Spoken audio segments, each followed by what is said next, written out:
Fiskama, hello everybody. Thank you very much for joining us today. My name is Naoko Mabon. I'm a curator based in Oban. I am facilitating today's event, which is the third conversation event of the Nurturing Creativity Piece by Piece project, funded by Creative Scotland. This project is the 2022 program of EcoCreative Cluster project, which started last year. EcoCreative Cluster is a project focusing on natural dyeing, which involves two strands of activities. First strand is led by Oban-based textile artist Deborah Gray, who is here today on mute. And developing a community dye garden in the grounds of the Rockfield Centre with local volunteers, which has been a great success again this year. The second strand is networking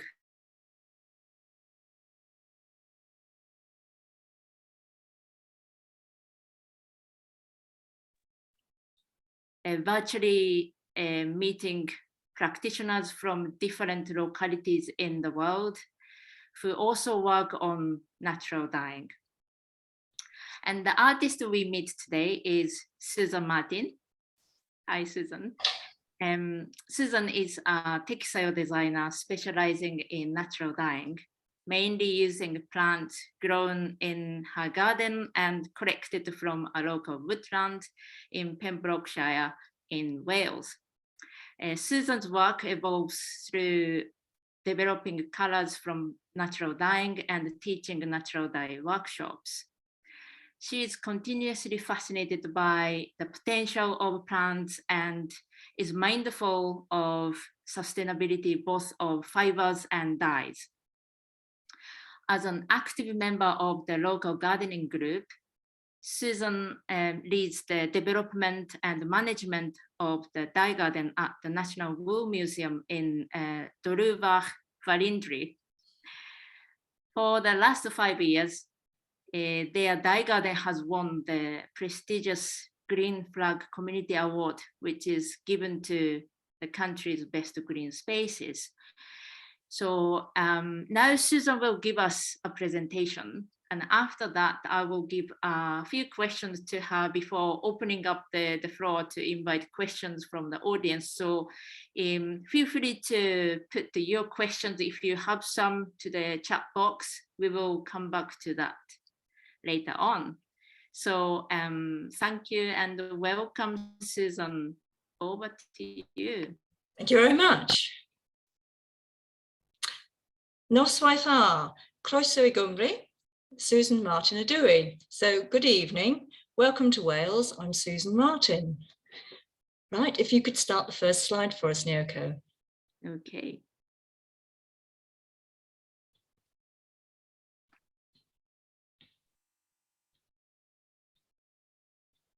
Can you see? Okay. Hello, right. My natural dyeing journey began 30 years ago when an old tree fell down in the garden, which had lichen on it. And I used this to dye some of my hand-spun yarn, getting a soft tan colour. I then started looking for other things that I could use for dyeing. So in this top, I used onion skins from the kitchen to dye the yellowish colour. And then from the hedgerows, I used blackberries. And what this top, which is 30 years old and has been well worn, shows that the berry fruits are fugitive dyes. In the lighter coloured stripes here between the traditional snowflake pattern is a very pale area which used to have a stronger pattern with the blackberries. We go on to the next one. I then became interested in growing dye plants in my garden. So here you can see me collecting woad leaves in amongst the nasturtiums and the courgettes. And then I started using the dyes that I grew in my work. We go on to the next one. Here you can see a woad plant, the leaves of which produce the traditional blue colours, and there are some samples beside it. In the next slide, you'll see yellow. This is weld, and here the tall flowering spike, which can grow up to 5 foot, is used to produce the bright yellow colour, which you can see on the fabric and yarn. And in the next slide, here is some madder growing in my garden, which will produce a range of anything from bright reds to corals to pinks. It's a sprawling plant, and the dye is in the red roots, which grow underneath, and they can be used after it's been growing for about 3 years. And in the next slide, you can see some that I've harvested. Here, the thicker roots will be, after about 3 years, will be about pencil thickness, and they're washed and then chopped up and dried, and I use them later on. If we go on to the next one. I carried on growing other things, and this, as you can see, is Dyer's coreopsis. I also grow Dyer's chamomile, goldenrod, marigolds, and collect leaves in the garden as well that I use. In the next slide, you'll see a piece of work which I've used many of these plants in. So there's 2 shades from the madder, then the woad, natural, lichen, weld, and the brown is from walnut leaves from a walnut tree in my garden. From here, I went on to going out and showing other people the colours that I produced. So you'll see next an example of a display I did at a medieval event. And here in the fabric pots are various samples of fleece and hand-spun yarn and a piece of weaving. And as I went out, people started asking me questions about how I produced the colours, how I grew the plants. And from there, I started teaching because people wanted to know how to do this for themselves. So just over 10 years ago, I began a series of workshops. So in the next one, you'll see, this is the results from a workshop I did last year. The red shades from the madder have been modified with alkali to produce the pinky shade at the top, and with acid to produce the more orange tones.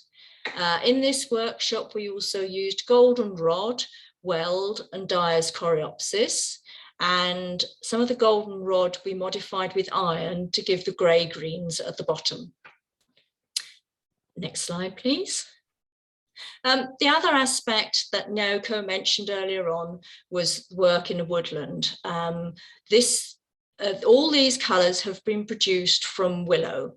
I cut the willow rods that you can see, stripped the bark off them to produce one dye bath, which is the one at the top, stripped the leaves off and produced another dye bath, and then cut up all the rods and put them in the pot, and they were used to make artist charcoal at the end, so nothing was wasted.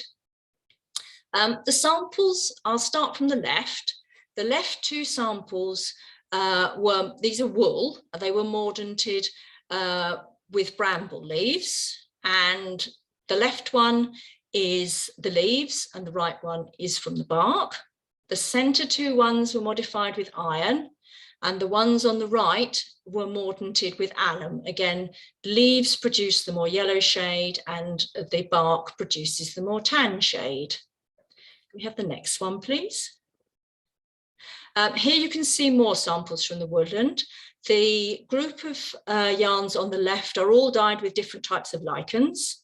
Lichens I only pick up off the ground or take off timber that's been is going to be used for firewood, because lichen is a very slow growing organism. The 2 yarns together on the right are from dried oak leaves. No mordant was used. No mordant is used for lichen either. And the grey is modified with iron. And if we can go on to the next one. Here you can see Averna prunastri, which is one of the lichens which produces a yellow shade. And in the next slide, you can see Parmetrina, which is a flat lichen, which is dark on the back, which produces tan shades. And the longer you keep it with the heat under it, the deeper the shade and the richer the shade will be. Okay, for the next slide, you should see, yeah, right, this is a workshop I teach in a woodland. We spend 2 days and we forage for dye plants, which we use for both preparing the yarn and for dyeing the colours. The yellows here have been achieved by using birch leaves and rosebay willow herb, and the tan shades by using willow bark and lichen, and the grey shades in the front were achieved with wood shavings modified with iron on cotton. Okay, can we carry on? These are some more examples of dyes with plants from the woodland. The ones on the left-hand side are with alder leaves, and the ones on the right-hand side are with bramble tops. And the next slide. This is another example of dyeing using woodland plants, but here this is botanical contact printing or eco-printing. Here, the fabric is mordanted, and then the plants are laid onto the fabric, rolled up tight, and then steamed or boiled, and the dye material from the plant goes directly into the fabric, revealing the shapes of the plants as it does it. Okay, can we go on? I also go out to other places teaching, and this is one of those. This is Castell Henclis, which is a reconstructed Iron Age fort, where I went and taught the staff how to get woad from fresh woad leaves. So in the next slide, you'll see the samples of some of the coloured samples we produce, which were onto grey and natural coloured fleece and onto yarns. Okay, can we continue? During lockdown, I began a project on the local slate quarries in the village in which I live. And I drew this sketch from a 1907 photograph of the slate workers in Dolbadai quarry. I liked the effect of the black and white photograph and how it related to the grey slates that are quarried here. So I decided to produce a range of shades of grey yarn to use to make a tapestry. So in the next slide, you'll see a selection of the yarns I produced. And these, it was lockdown, and all these were produced from plants in my garden. So there are wool yarns here dyed with purple loosestrife. There's cotton dyed with oak leaves, linen and tencel. Some of it's dyed with brambles as well, or which have been modified with iron to give the grey shades. And in the next slide, you can see the resulting tapestry, which is, I picked out one of the slate workers from the sketch that I'd made. In 2014, I was invited to help with the development of a natural dye garden at the Wool Museum in Drefach Felindre. So next we're going to show you a short video as an introduction to the dye garden.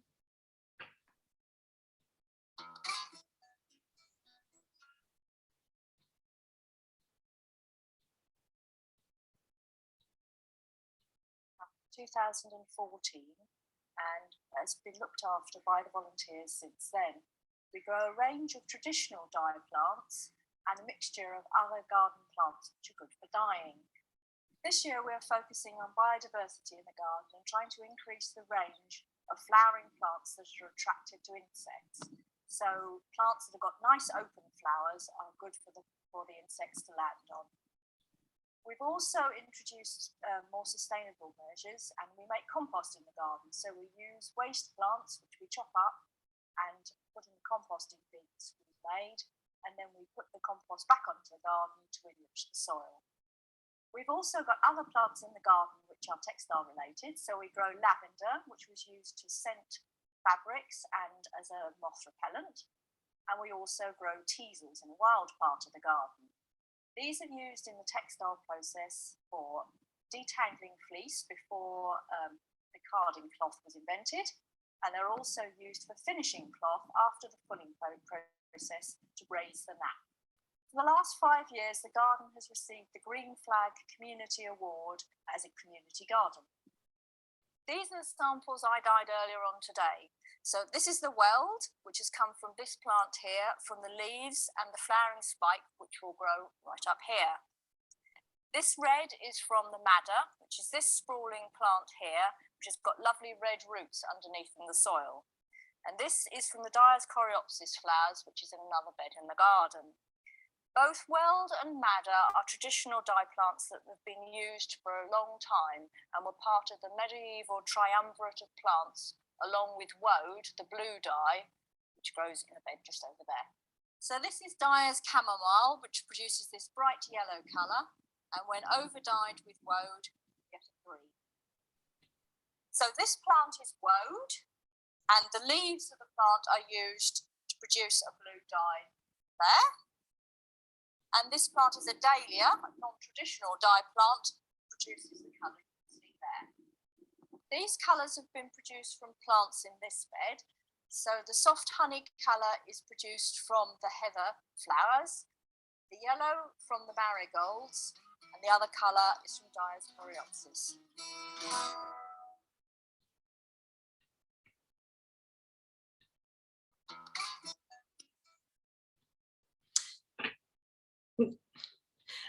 Here you can see what the garden was like when we first started off, completely overgrown.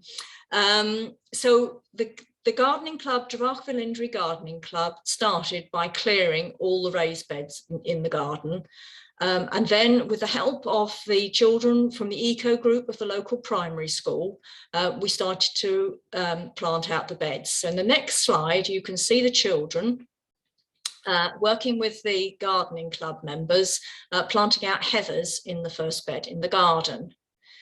In the next slide, you can see how the garden was looking in the first year, which we were very pleased with.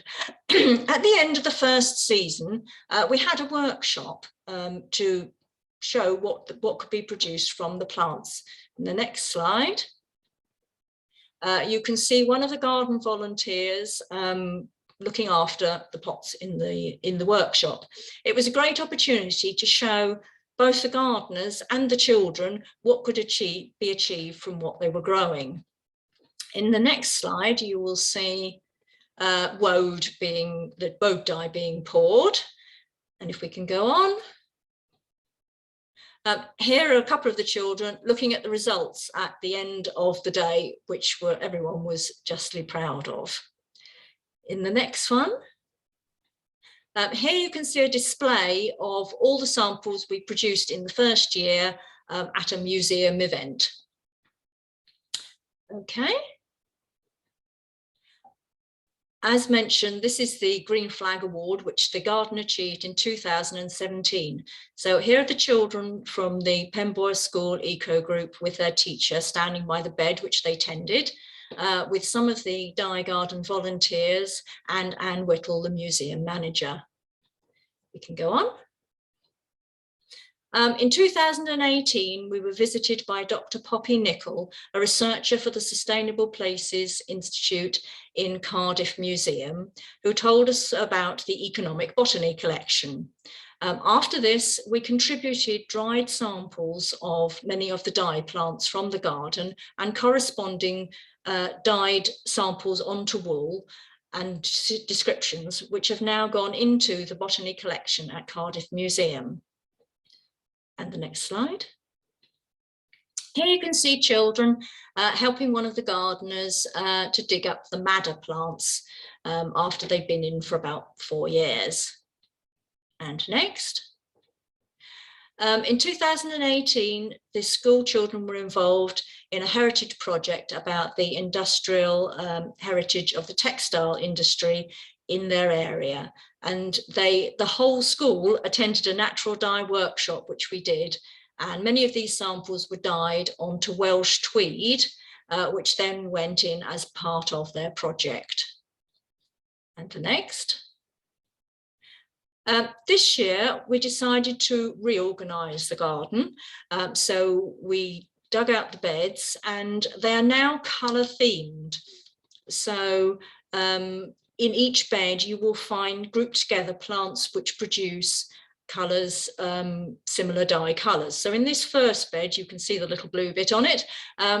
We planted woad and Japanese indigo and delphiniums. In the next bed, which was the red bed, there's madder, lady's bedstraw, safflower, and puosis, which is a garden plant. And here you can see how much the woad plants have grown up. Then in the next slide, you'll see the orange bed nearest to us, which has got dyers, coreopsis and dahlias. And in the far bed, our yellow bed, we've got dyers, chamomile, calendula and weld. And then if we go on to the last slide, oh no, sorry, as part of our refurbishment, we have put in a new set of labels for the plants. And these are labelled with the Latin name at the top, then the Welsh name, and then the English or common name. We found having the Latin names is very useful because the museum often has foreign visitors and the Latin names are common throughout the world, so they can understand that even if they can't understand the other names.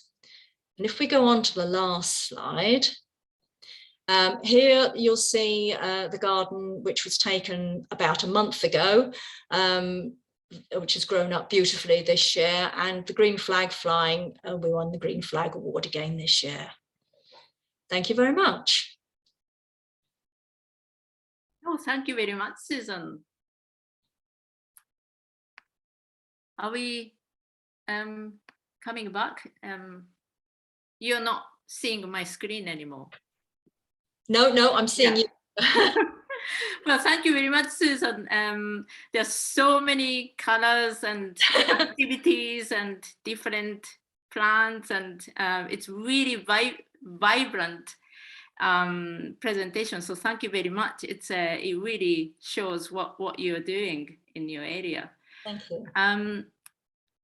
I wonder that there are some elements that really resonate what we are doing in Oban, for instance, like dye garden making, that's one of them, but also we have slate right, yes. area, famous for slate industry in the past, called Eelsdale, that's famous for, it's an island, a group of islands famous for slate industry. Yes, so that's really great, but just it sprang to my mind was that those children are really kind of engaging, really great, but because you started getting award since 5 years ago. Yes. So some children maybe all grown up, and are they coming back, or is I don't know, because it was the primary school, so whether they will come back as secondary school children, I don't know. Right. But it's a interesting way to learn plants, isn't it? Rather than not only growing them, but also they can know that more chemistry or science side of it. Yes, yeah, yes, yeah. They did find it interesting seeing, you know, what would it be achieved, because they were being asked to grow all these plants and had to take it on trust that they would produce all these lovely colours. Yes, sometimes quite unexpected colours. Yes, coming out from the plants. So that must be a good learning process as well. I have just few questions. I have a first question is about the environment. Yes. I know you are continuously exploring a new method and materials for more sustainable dyeing practice.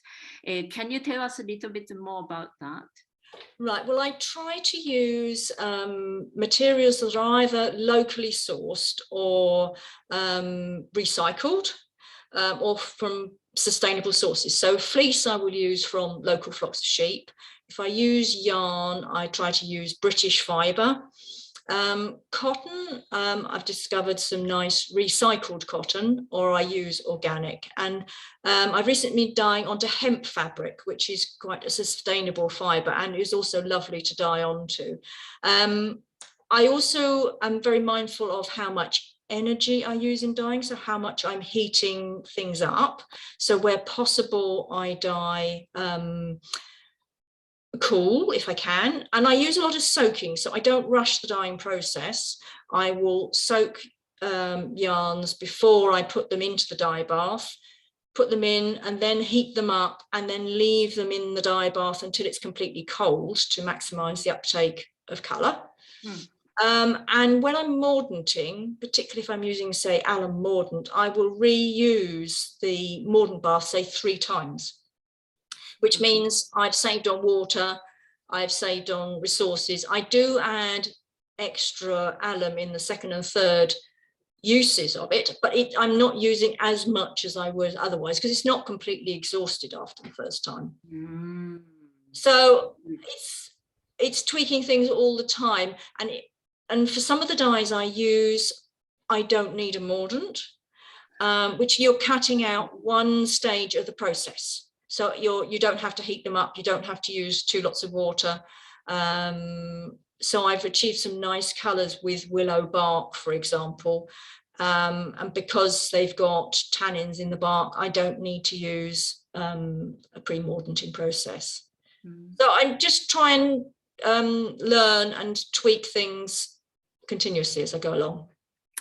Yes, seems like a mordant and modification as well. It's so many combinations and oh yeah, there's a lot of, yes, yeah endless combinations and possibilities you can try on and fail, I guess.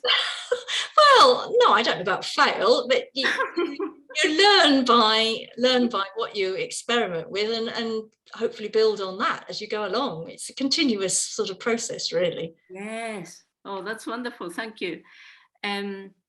My second question is, well, I ask this to every artist, but to weave this natural dye network further, can you give us a name of one practitioner who you are already in connection with and who uses similar natural dye techniques or materials?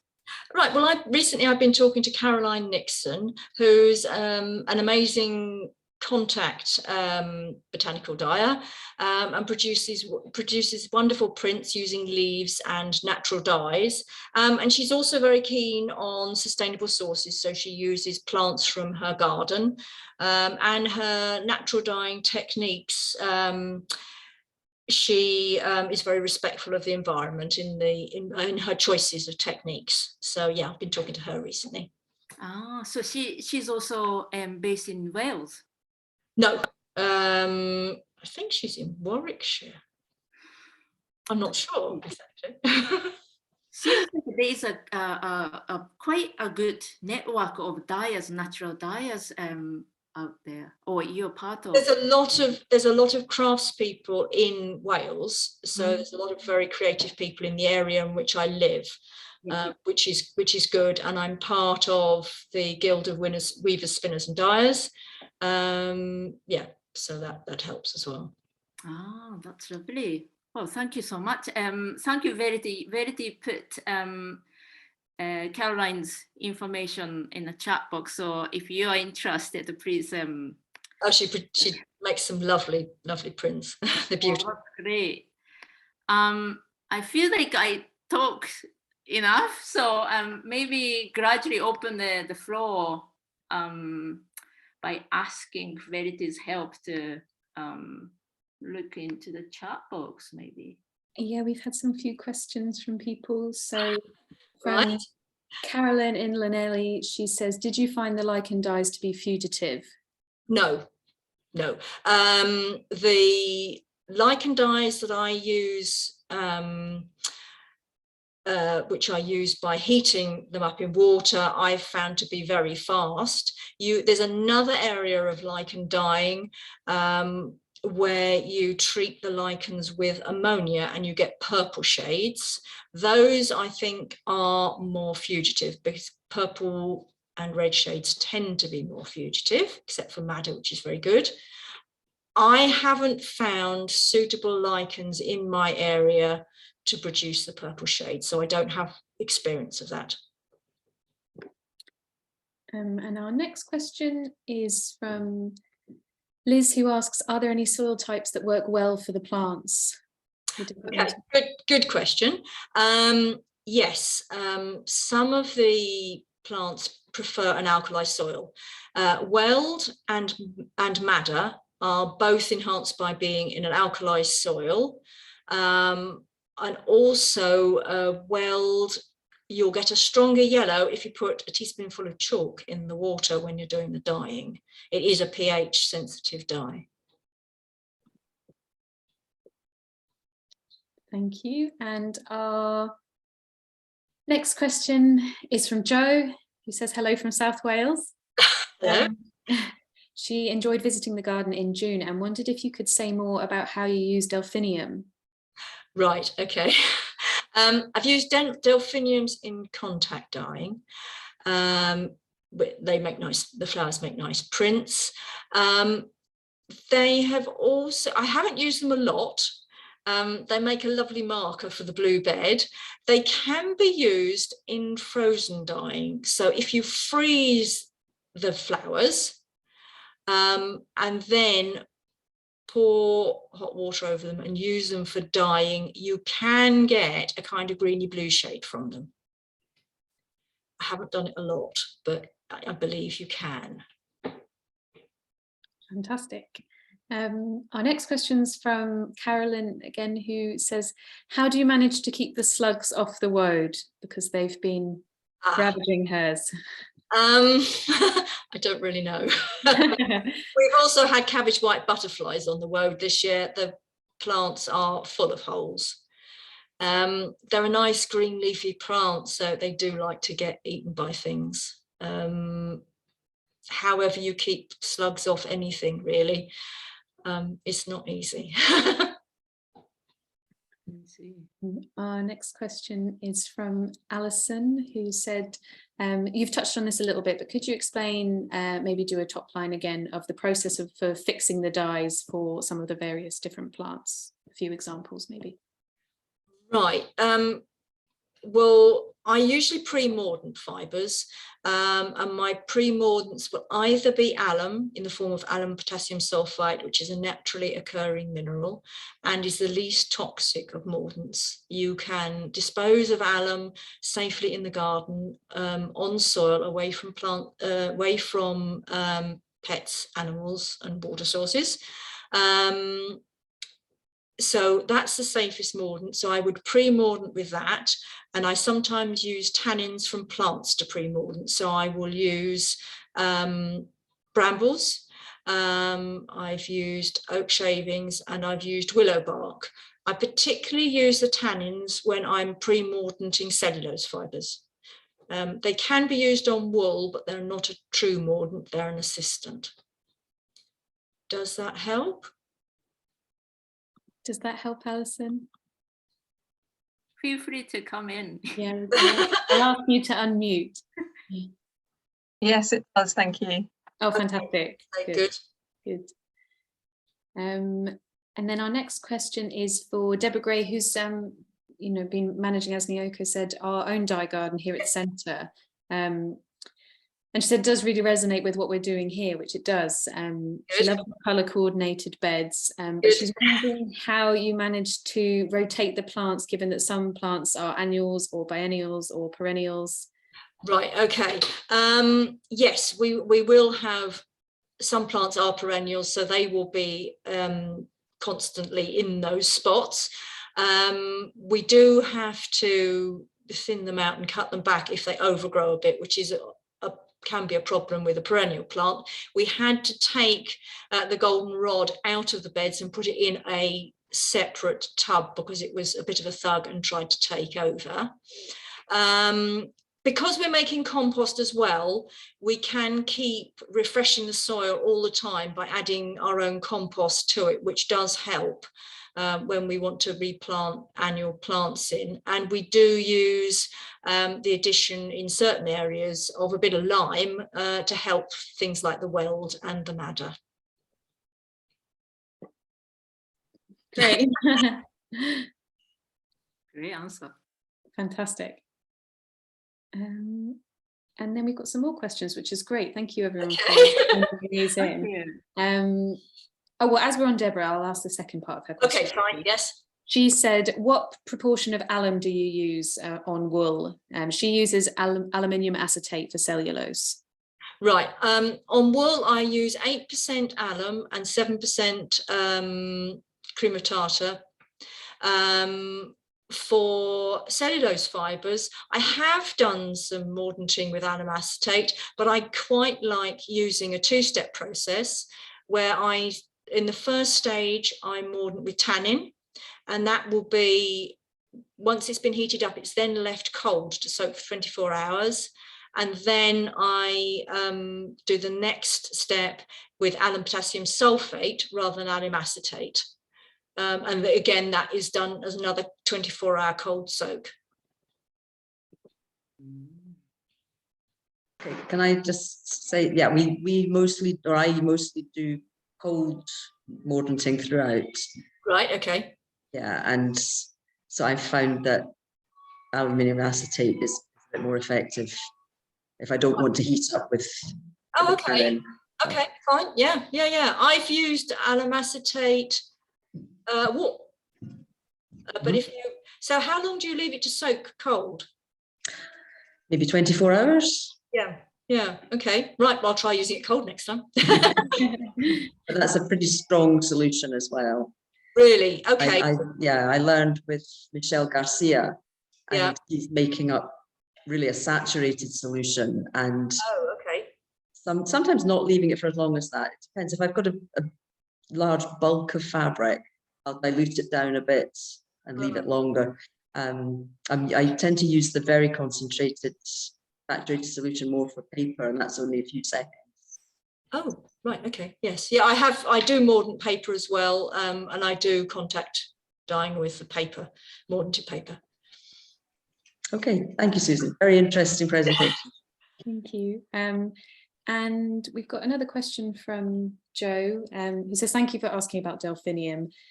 She's excited to give it a go. But she wondered how you process woad and indigo. Do you use thiox or a less chemical process? Right. I did start using thiox, but I don't anymore. During lockdown, I tried several different fermentation processes. I even did the urine method. Lockdown was a perfect time to do that. So I have done it once and probably won't ever do it again. I tried fermenting using madder root and dates. But I think the quickest and easiest way is the fructose and lime process. You have to be careful with the slaked lime because it's a strong alkali, but you're not using the harsh chemicals of the thiox, and it's something that you, with fructose and lime, that you could dilute and dispose of easier. So no, I don't use the thiox process anymore. Is there anyone else who had any more questions, or maybe if you're new to the dyeing process and you're interested and want to know how to get started, then feel free to pop them in the chat. Yeah, anyone can unmute yourself if you like it as well. I have a question while we're waiting, another question coming in. I personally was really fascinated by the Cori, tapestry work you've done, Susan. Are you planning to do something, along the line of that kind of, I want to do more tapestry, definitely, and I have been dyeing yarns with that in mind. yeah, I did really enjoy doing that. And yeah, I will be doing stuff on more local themed images, I think. Yes. So the Kori industry, but also there was a heritage of something about wool in your area. Right. Drefach Felindre, which is where the Wool Museum is, was an industrial textile area in the late 1800s, early 1900s. So they in actual fact used the early synthetic dyes, and probably the industry went on there until the mid 1900s. But yes, it was a big textile industrial area. I see. Sorry, I should have known. No, why should you? But that's why the Wool Museum is there. It is sited in the Cambrian mill, which was one of the mills in the as part of the textile industry. I see. Oh, thank you very much. Drefach Felindre. Drefach Felindre. Drefach Felindre. Now I can see. Our next question is from Linda, who says, what is the best way to start learning? Oh, go to a workshop? Yeah, that is quite a good way, actually, because you will get to see the whole process, hopefully, and have things explained and be able to ask questions. Look for good books. You can look things up online, but make sure you're looking at things from a reputable source. You can find all sorts of things online, and not everything is as reliable as everything else. The books of Jenny Dean are particularly good, so they make an excellent starting point. Is that helpful, Liz? Have we answered your question enough? I think I had a different question, actually. Okay. Shall I ask a question? Yeah, go for it. Yeah. Can you make a good black naturally? Right. Black is one of the hardest shades to make. You can make it with a tannin rich dye, which you then modify with iron, and the iron tannate reaction will produce you a dark grey towards black. You saw that in the sample I did using dried oak leaves, and that produced a really strong dark grey. You don't need to overdo the iron, particularly with wool, because it will destroy the fibres if you make it too strong. Blacks have also been made as compound dyes using madder, indigo, or using walnut dye and then indigo and then iron. So it's often done as a compound dye, but it is one of the hardest things to produce a really good rich black. Okay. And the other thing is, if you're dyeing raw sheep fleece, yep, you need to scour. How would you treat that? You need to scour it first. So you need to wash some of the lanolin and the dirt out of it first, so that you can actually make sure that your mordant and dye is going onto the fibre and not onto loose stuff on the surface of the fibre. Does that help? Yeah, that's great. Thank you. And we've got from Beth, how do you determine the amount of the different substances to use? Okay, well, as a rough rule of thumb, you can use an equal weight of the plant to the fibre that you're using. When I'm using plants from the woodland, I would use 200%, so twice as much, say, birch leaves to the amount of fibre, because the amount of dye is not so concentrated as it is in a dye plant such as Wells, where I would use 100%. It's best to check and look stuff up in a book, just to give you a guide. And a supplementary question to that is where you source the iron from. Right, okay, I make my own iron water, which is what it's called, which I use rusty iron shavings. You can use rusty nails, and then you put a mixture of vinegar and water. You put it in a jam jar and put vinegar and water over the top, and you leave it for probably 2 weeks, and you get a slightly rusty looking solution.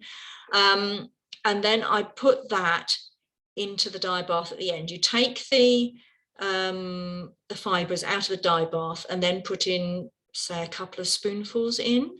Give it a good stir, and then put the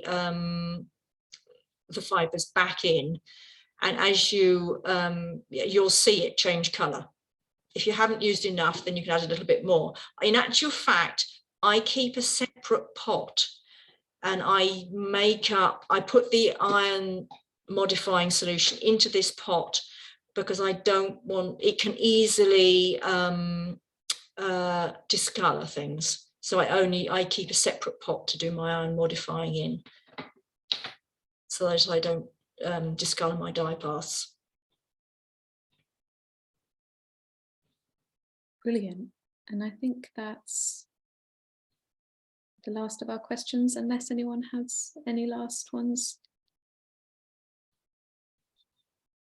One thing from myself at the Rockfield Centre, for anyone who's interested in this, I wanted to let you know about some workshops that we've got coming up, which is on Saturday, the 3rd of September, is a botanical printing workshop with Deborah Gray, who's in this chat.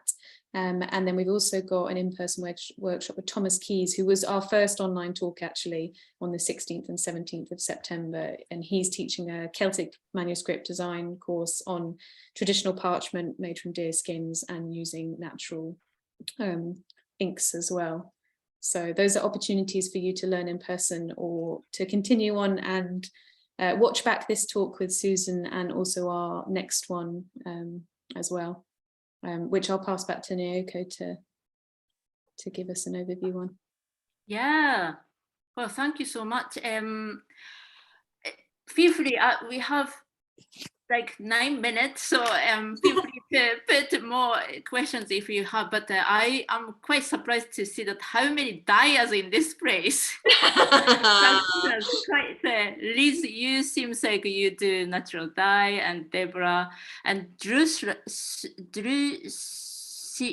sorry if I pronounce wrongly, but she uses the profile picture. Yeah, it seems like you're also dyer? Feel free to unmute.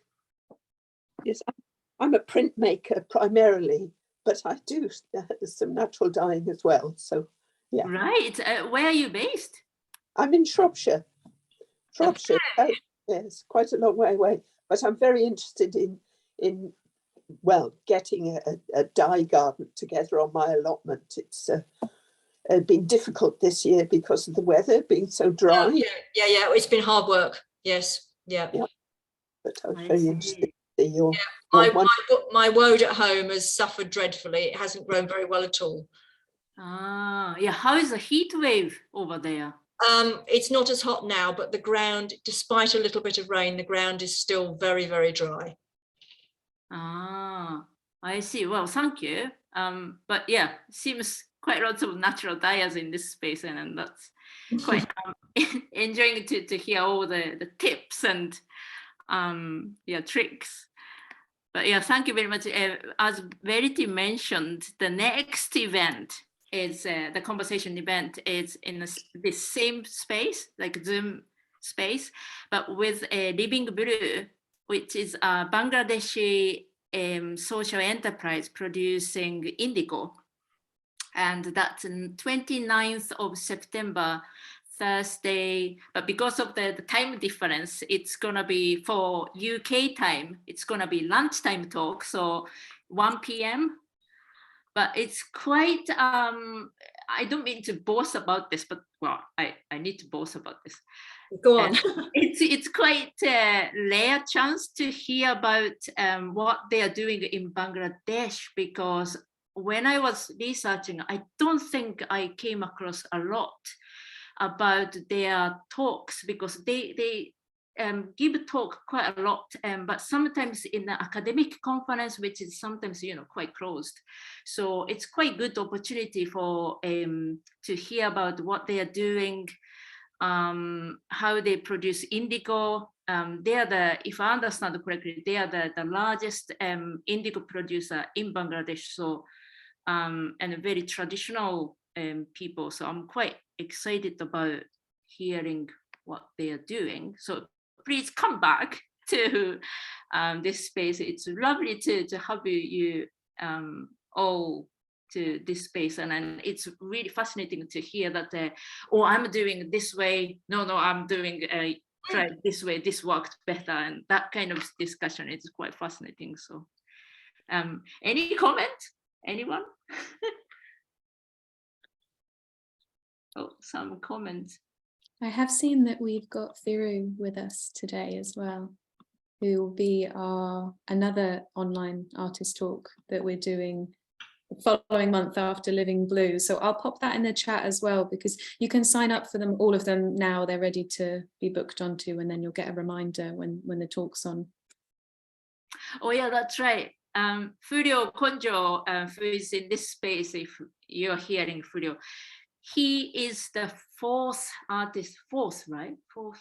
Yes. Yeah, fourth artist we are speaking to, and he's a managing director of Shimena in Ethiopia. So that's also exciting people to hear about what they are doing in their localities, which is totally different from Oban. So yes, thank you, Verity. So watch the space, basically. Well, if no question coming in, then well, we have 4 minutes.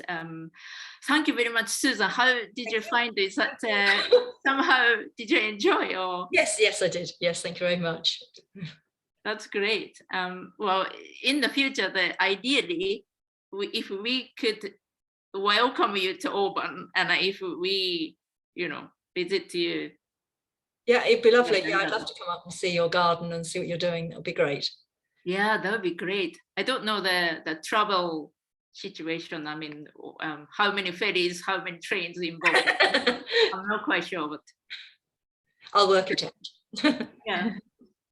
Well, thank you very much. Thank you very much, Susan. Yeah, and I look forward to seeing some of the other talks. That'd be great. That's great. Yeah. And thank you to Verity as well. As always, excellent the support. So thank you so much, and then everyone for coming along to this event. Yes, thank you. And you can follow what we're doing on social media. The project is EcoCreatives, and you can use the hashtags EcoCreatives to let us know your feedback on Twitter, Instagram, Facebook, whatever you've got, or just send me an email, because it'd be great to know what you've enjoyed and what you might like us to do next. Great. Thank you. Thank you. Have a good evening, everyone. Nos vemos.